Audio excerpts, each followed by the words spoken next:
Hello everyone, welcome back to the channel. Today on Need for Knowledge, we go behind the scenes to see how the ultimate bean burger is made, as well as an insight into the special techniques used in producing this delicious comfort food. Have you ever struggled with finding the perfect vegan-friendly foods? There is a vegan imitation for many animal-based meals. However, only a few taste good. This makes people wonder if vegan-friendly foods can't be tasty, but that's not true. They do require a technique that may be unfamiliar or not the easiest to maneuver sometimes, but they taste great if they are made well, and a good example of this is bean burgers. If you're wondering how to make the perfect bean burgers, then you're in the right place. A black bean burger is one of the tastiest options on a vegan-friendly menu. Their smoky flavor and soft, tender insides make the perfect combination, and not only do they taste great, but they are also super easy to make. It's possible to make the perfect homemade bean burger within 30 minutes without using a food processor or having to clean up a huge pile of dishes when you're done. You only need a few bowls, a spatula, and freshly prepared ingredients. The core of the burger is in the black beans, which serve as the patty of this veggie burger, and it's made using cooked black beans, which are held together by a binding agent like eggs, grains, lentils, or breadcrumbs. Eggs are great binding agents, but if you're going for an all-vegan burger, you can use any plant-based binders listed earlier.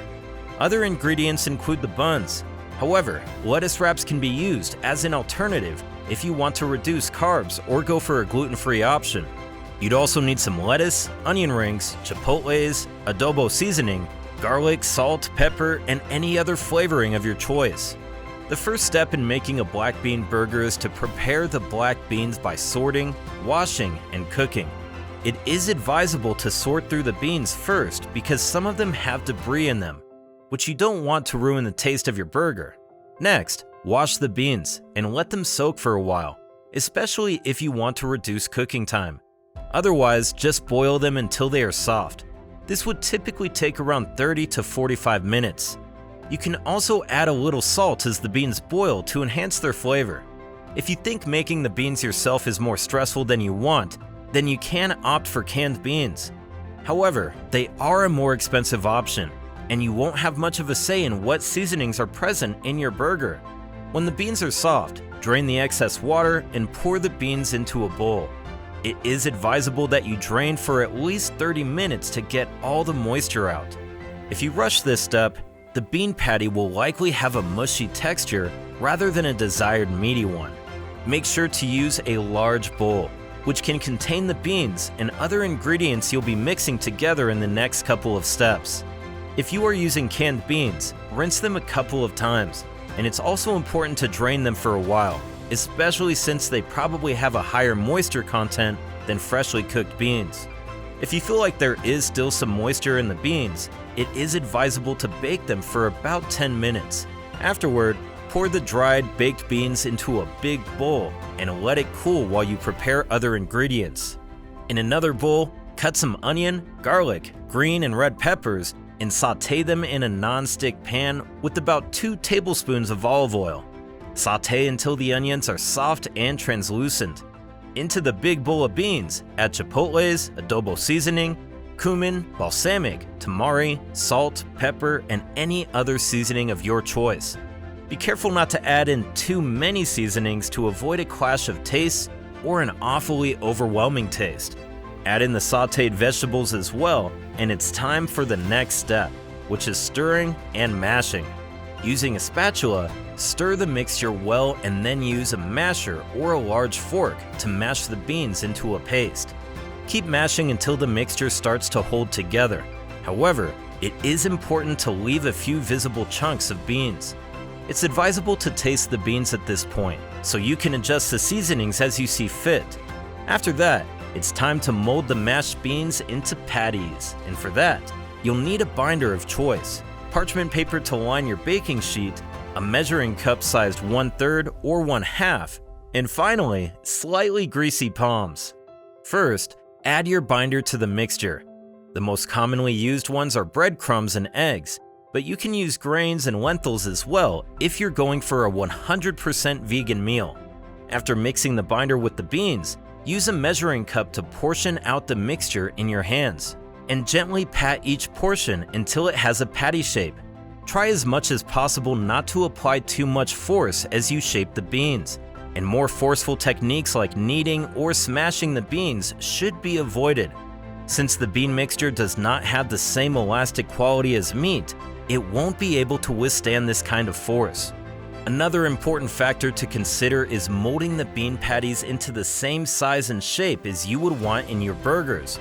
Unlike regular beef patties, these ones do not shrink, so making them too big while molding will lead to having patties that are too big to be contained inside the burger, and that isn't exactly an experience everyone enjoys. Also, it is important to make the patties thick because you want to have a substantial amount of patty with every bite of burger you take. As you mold each bean patty, place them on a baking sheet, and when you're done molding everything, put 1 tablespoon of olive oil in a non-stick pan and heat it. Add 2 patties per time, and let each side cook for about 5 minutes on medium heat. Repeat this for the remaining patties, and once you're done, set them aside. If you're wrapping your burger in lettuce, your work by the stove is done. However, if you're using bread buns, you should also toast the buns in the pan. Now it's time to build the burger. At this point, there really isn't a rulebook on how it must be done. Just explore your topping options and stack them in any order that works for you.